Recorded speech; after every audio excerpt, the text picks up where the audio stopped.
What if you died far from home, but your soul remained forever trapped in the place you loved most? Sounds like a horror movie plot, doesn't it? But what if I told you that in the icy waters of Lake Superior, Canada, there's an island where this story could be real? Have you ever stopped to think about what binds a spirit to a place? Stay with me until the end, because what you're about to discover might surprise you in a way you never imagined. We're talking about Silver Islet, an island so small you could walk across it in minutes. But don't let its size fool you. In the 19th century, this sliver of land in the middle of Lake Superior was the setting for one of Canada's richest and most tragic stories. Imagine hundreds of miners, entire families, a vibrant community built on one of the world's most lucrative silver mines. Money flowed freely, hope soared, and Silver Islet seemed destined for greatness. But like so many stories of sudden wealth, this one also had a bitter end. In 1884, a brutal winter changed everything. The waters of Lake Superior froze in a way no one expected, and the pumping system that kept the mine dry was destroyed. In a matter of days, water flooded the tunnels, and the entire community was forced to abandon everything. Homes, dreams, memories, everything was left behind. Today, Silver Islet is a ghost town, a place where time has stood still, and the silence is broken only by the biting wind that sweeps through the ruins. Can you imagine the feeling of being there, surrounded by empty buildings, knowing that hundreds of lives were lived in that place, and then simply vanished? But here comes the part that will make you question everything. Among all those who left, they say that one young woman never managed to leave Silver Islet behind. For over 100 years, locals, curious tourists, and even skeptics have sworn to have seen the same girl wandering through the island's ruins.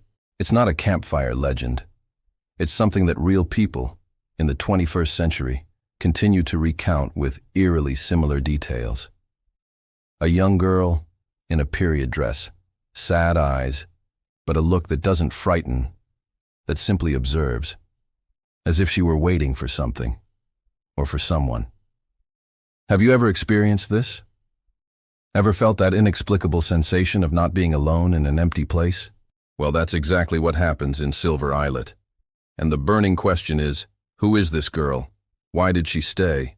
What binds her to that abandoned island, surrounded by the icy waters of one of the most dangerous lakes in North America? Today you'll discover who she was, why her soul never managed to leave, and what witnesses still report about their encounters with her. Get ready, because this story goes far beyond what you imagine. And when you finish watching, you may never see abandoned places the same way again. So take a deep breath, because we're about to delve into the darkest mysteries of Silver Islet. Before we delve even deeper into this story, I need to ask you something. If you're feeling that chill down your spine, if this story is captivating you in some way, please like this video now. Seriously, it makes all the difference.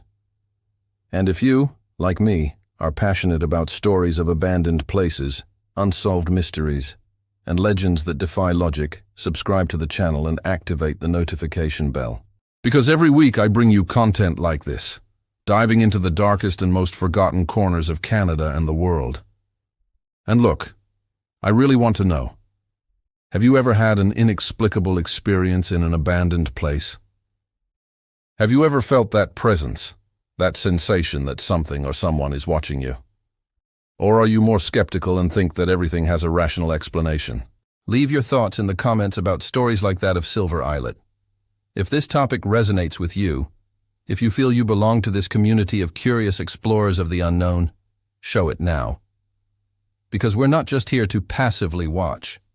We're building something together, keeping alive the memories of these forgotten places and the souls that may still wander through them. And speaking of that, it's time to get to know this mysterious girl from Silver Islet in depth, because her story is much more complex and exciting than you imagine. Now I want to delve even deeper into this subject, because to understand who this girl is and why she never left, we need to go back in time and feel what Silver Islet was like before it transformed into this haunted ghost town. We're talking about the 1870s, a time of silver fever, where the promise of wealth attracted entire families willing to risk everything in search of a better life. And Silver Islet, believe it or not, was the epicenter of this transformation. That tiny island, lost in the icy waters of Lake Superior, housed one of the richest and most productive silver mines in the world. Can you imagine the impact of that? Hundreds of miners working day and night, families building their lives there, children running through the dirt streets, the school full of voices and laughter, the sense of community pulsing in every corner of that unlikely place. The hidden truth behind all this prosperity is that Silver Islet was a gamble against nature. The mine was literally under the lake, and only a complex system of pumps kept the water away from the tunnels where the men worked. It was impressive engineering for the time, but also incredibly fragile. Everyone knew the risks, but when you're living the best moment of your life, when the money is coming in, when you're building memories and putting down roots, it's hard to imagine that everything could crumble overnight. And that's exactly what happened. Silver Islet's journey took a brutal turn that no one expected. In the winter of 1884, wrong decisions and the fury of nature met in a devastating way. A crucial shipment of coal, needed to keep the pumps running during the harsh winter, did not arrive on time. Temperatures plummeted, the lake froze with an intensity rarely seen, and without enough fuel, the pumps began to fail. Within days, water flooded the mine. There was no explosion, no Hollywood drama. It was something far more sinister, the growing silence of defeat, the sound of the water rising inexorably, swallowing years of work, dreams, and investment. The mine that had generated millions in silver simply ceased to exist, and with it, the reason for being of that entire community. The evacuation was swift and desperate. Families had to abandon their homes in the dead of the Canadian winter, leaving behind furniture, personal belongings, photographs, everything that wouldn't fit in a suitcase or sled. Imagine the scene, the biting wind of Lake Superior, children crying, adults in shock trying to process that it was all over, that the place they called home would never be the same again. Some even tried to return in the following months, but there was no more work, no more future. Silver Islet was dead. And that's where the story becomes disturbing in a way that affects us on a deep level. Today, when you visit Silver Islet, what you find is the backdrop of a tragedy frozen in time. The houses are still there, some renovated by later residents, but many simply abandoned, with broken windows that look like empty eyes staring out at the lake. The old school, where children learned arithmetic and dreamed of the future, is in ruins, its roof partially collapsed and walls covered in moss. The rusty, overgrown mine structures emerge from the ground, like the exposed bones of a prehistoric animal. The silence is ghostly, broken only by the sound of waves crashing against the rocks and the wind that seems to whisper memories of long-silenced voices. This kind of place stirs something primal within us. It's not just about history or abandoned architecture. It's about interrupted lives, about the fragility of our human constructions in the face of nature's relentless force. It's about transformation in the most brutal sense of the word, when everything you know simply ceases to exist. And here's the revelation that makes it all the more intriguing. Among all those who left, among all those families forced to start over elsewhere, they say one young woman never managed to leave Silver Islet behind. While everyone else moved on, carrying the scars of that terrible winter, she remained. But why? What kept her there when everyone else managed to leave? The answer lies in the deeper layers of this story, in details that are only now beginning to make sense. If you're feeling that weight, that sense that there's more to this story than just historical facts, comment below. She stayed for a reason.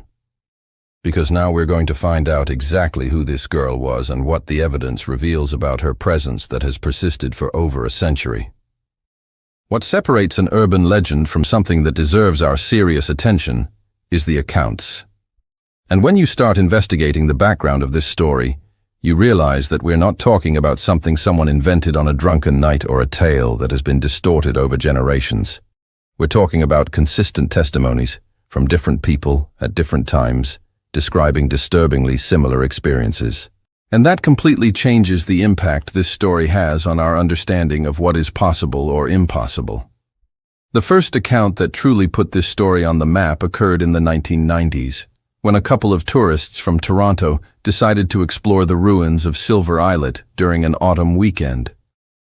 They were fascinated by the history of the mine, taking photos of the old structures, absorbing that melancholic atmosphere that only abandoned places can create. When they approached the old school, that building that was once full of life and was now in an advanced state of decay, the woman felt something strange. She described it as a change in temperature, a chill that didn't make sense considering it was a relatively mild afternoon. And then she looked at one of the second-floor windows. There was a girl, standing there, completely still, looking directly at her. The dark period dress, the long hair, the expression she described as lost but aware.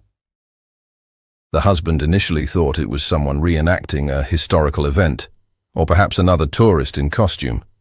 But when they approached to greet her, the figure was simply no longer there. They checked the entire building. The stairs were partially destroyed. It would have been impossible for anyone to go up and down without making noise or leaving traces in the dust that covered everything. This experience affected them so much that they gave an interview to a local newspaper, and that's how others began to share their own experiences. One of the most intriguing accounts came from a professional photographer specializing in abandoned historical sites. He had visited dozens of ghost towns across Canada and had never had a paranormal experience. His mindset was completely skeptical, focused solely on capturing stunning architectural images. In 2003, he spent an entire week in Silver Islet, documenting every angle, every detail of the ruins.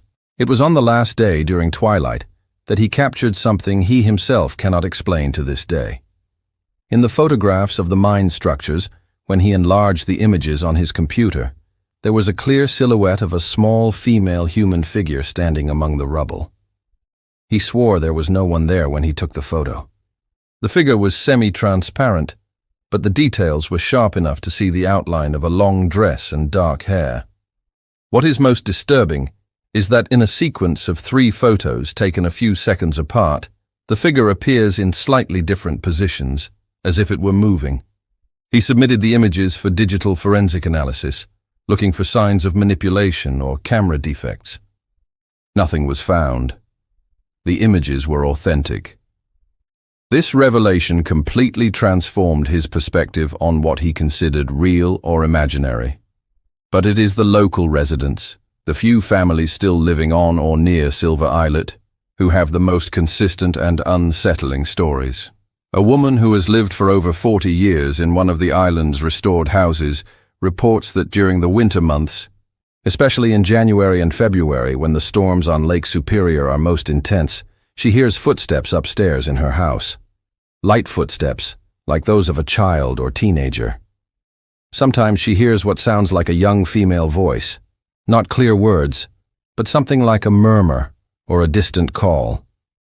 Initially, she thought it was the wind or the natural sounds of an old house, but the frequency and consistency of the patterns made her reconsider. She never felt threatened, only watched. And here's the fascinating detail. She didn't know about the legend of the girl when she moved there. It was only years later, when she began sharing her experiences with other residents, that she discovered that practically everyone had something similar to tell. When you analyze all these accounts together, a clear pattern emerges, and this is the kind of thing that makes even the most ardent skeptics pause to think. The apparition almost always happens at dusk, at that moment of transition between day and night, when the shadows grow longer and the light takes on a different quality. And there is an undeniable connection with the lake's storms. When the wind is strong, when the waves crash violently against the rocks, when the air becomes charged with that electrical energy that precedes a severe storm, that's when the sightings become more frequent. This suggests something profound about the nature of this presence, as if it were intrinsically connected to the elements, to the very wild essence of that place. Paranormal investigators have visited Silver Islet several times over the decades.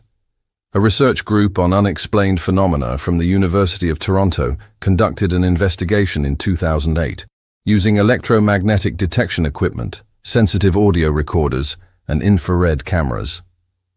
They documented several anomalies they couldn't explain: localized temperature fluctuations, voices captured on recording that weren't audible at the time, and orbs of light that consistently appeared in the same areas. Their report was cautious, as is expected of academics, but the conclusion was clear. Something unusual was happening on Silver Islet, something that defied conventional explanation. And here's what will really make you question everything you thought you knew about reality. The last time someone reported seeing this apparition was just 6 months ago. A group of university students making a documentary about Canadian ghost towns were filming in Silver Islet during a stormy afternoon in May. One of them captured on cell phone video a figure that exactly matches historical descriptions briefly appearing among the trees near the abandoned school.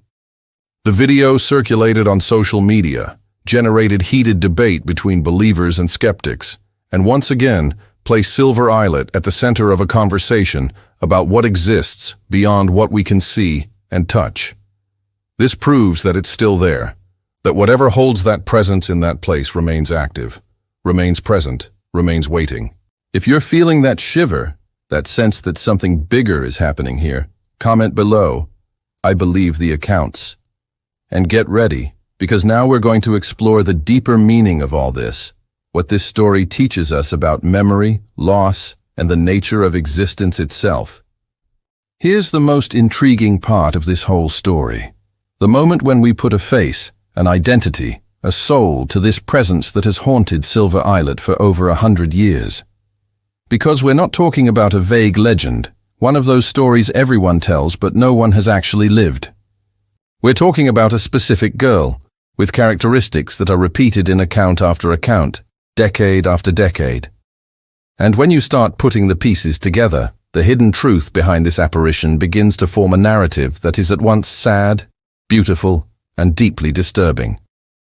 The first theory, and perhaps the most accepted among locals and researchers who have studied this mystery, is that she was the daughter of one of the miners.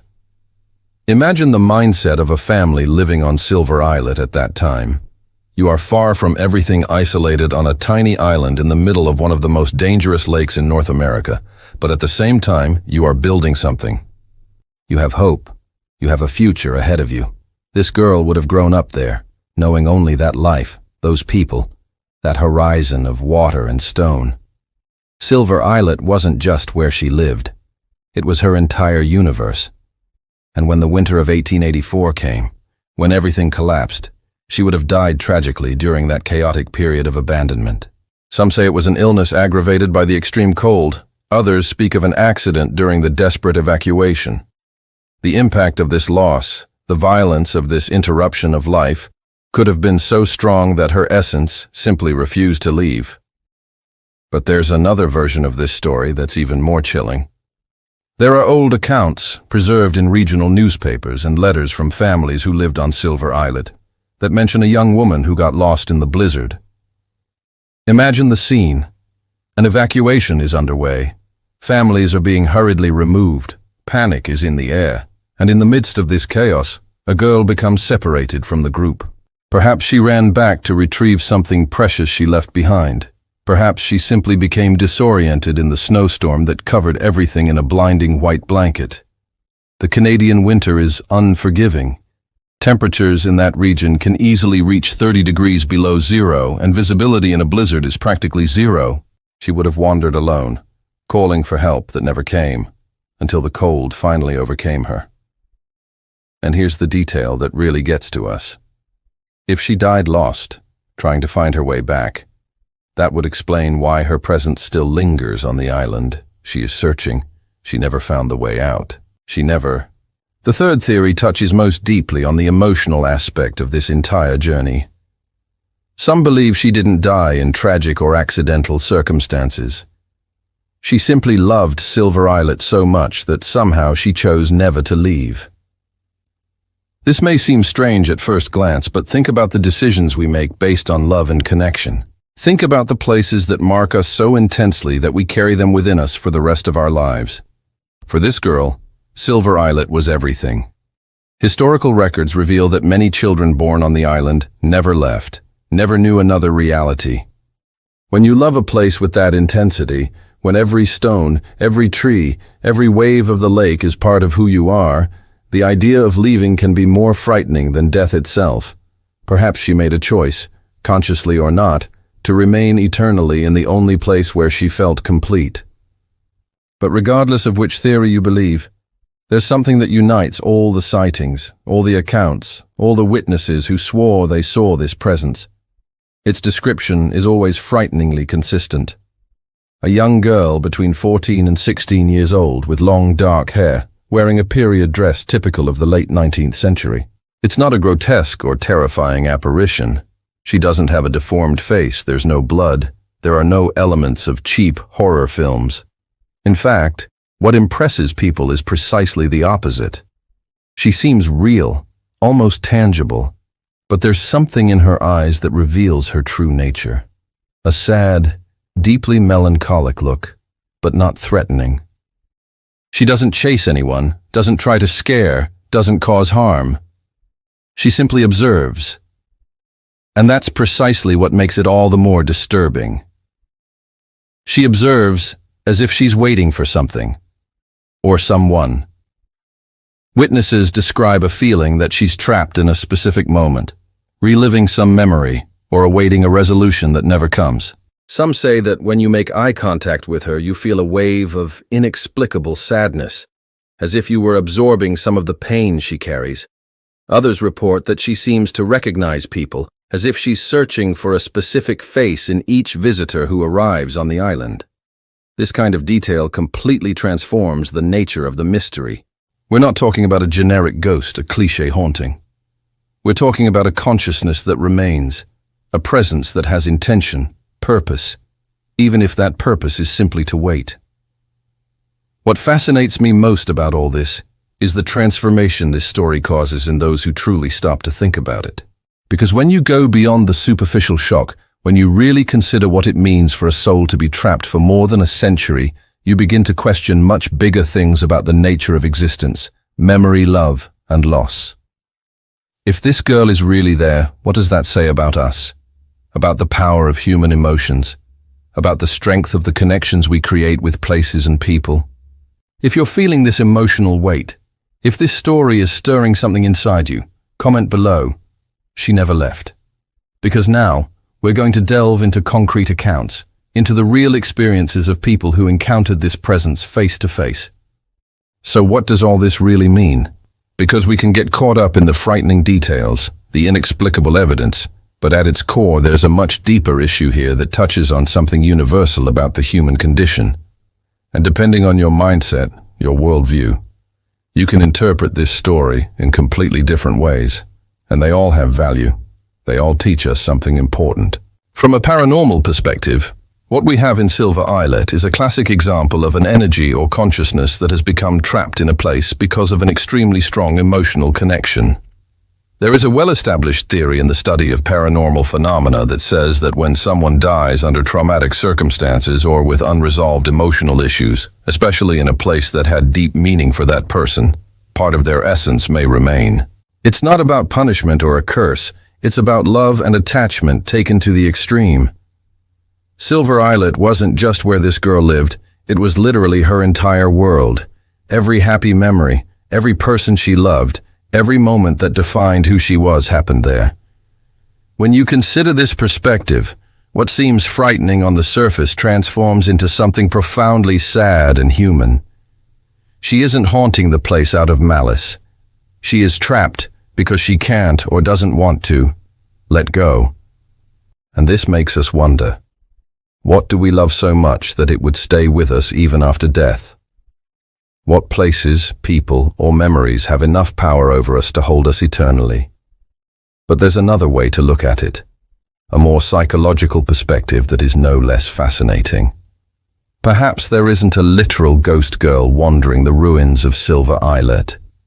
Perhaps what we are witnessing is the extraordinary power of collective suggestion and the shared memory of a tragedy. Think about the psychological impact a place like Silver Islet has on anyone who visits it. You are walking through a town that has been brutally abandoned, where dreams have been shattered, where families have been torn apart. That kind of history is literally ingrained in the walls, in the air, in the landscape. Our brains are incredibly powerful at creating patterns and narratives from ambiguous stimuli. That shadow on the window might be a reflection. Those footsteps might be the structure of the house adjusting.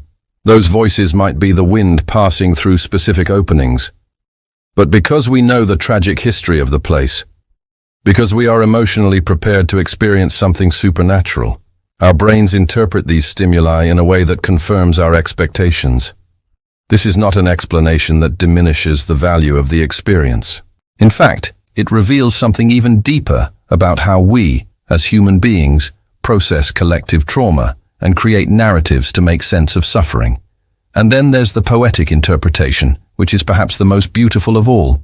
Some stories are timeless, not because they are literally true in every detail, but because they touch on something universal within us. The girl from Silver Islet represents all of us on some level.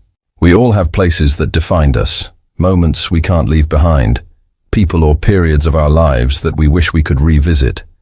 She is the personification of our own inability to move on completely, of our desire to cling to what was good, even when we know it's gone. The transformation that this story provokes in those who truly stop to reflect on it doesn't come from believing or not believing in ghosts. It comes from recognizing our own vulnerability, our own resistance to change, our own fear of forgetting or being forgotten. Perhaps the hidden truth in all of this is that she never left because Silver Islet was her true home, the only place where she felt complete, and the idea of existing anywhere else, even after death, was unbearable. Or perhaps, and this is what really makes me wonder, she's waiting for someone to tell her story. How many people died that winter of 1884 and were completely forgotten? How many names were lost? How many lives became mere statistics in dusty history books? If this presence truly exists, perhaps what she wants is not to leave, but to be remembered, to be acknowledged, to have her existence validated in some way. And every time someone visits Silver Islet, every time someone feels that presence, every time we tell this story, we are giving her exactly that. What fascinates me about these different perspectives is that you don't have to choose just one. Reality can be multifaceted. It can be simultaneously a genuine paranormal phenomenon, a collective psychological projection, and a poetic metaphor about loss and memory. The journey of trying to understand doesn't have to have a definitive destination. The most important revelations often come not from the answers, but from the questions we keep asking.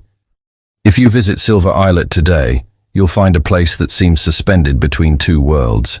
The icy waters of Lake Superior still crash against the same rocks that witnessed the rise and fall of that unlikely community. The mine ruins still emerge from the ground, covered in rust and vegetation, like scars on the landscape that refuse to completely disappear. The old schoolhouse is still there, its empty windows gazing out to the horizon, holding the echoes of children's voices long since silenced. The wind still blows with that characteristic northern cutting force, carrying with it something. Perhaps just cold, damp air. Perhaps memories. Perhaps the lingering presence of a girl who decided that this was the only place in the universe where she belonged. And here's the thing. Silver Islet remains silent, frozen in time, guarding its secrets with the same tenacity that the lake guards its dark depths. You can spend days there and experience nothing unusual. Or you can, in a single moment of twilight during a storm, have an experience that will completely change your understanding of what is possible in this world. The island offers no guarantees, provides no definitive proof. It simply exists, carrying its history, its tragedies, and perhaps, just perhaps, the eternal presence of someone who loved too much to leave. If you feel this story resonates with something within you, if you recognize in it some truth about attachment, loss, or the nature of memory, comment below. Some places never let us go. And if you've made it this far, to this final point in the story, I know you're exactly the kind of person this channel was created to reach. Someone who isn't content with the superficial, who wants to understand the deeper layers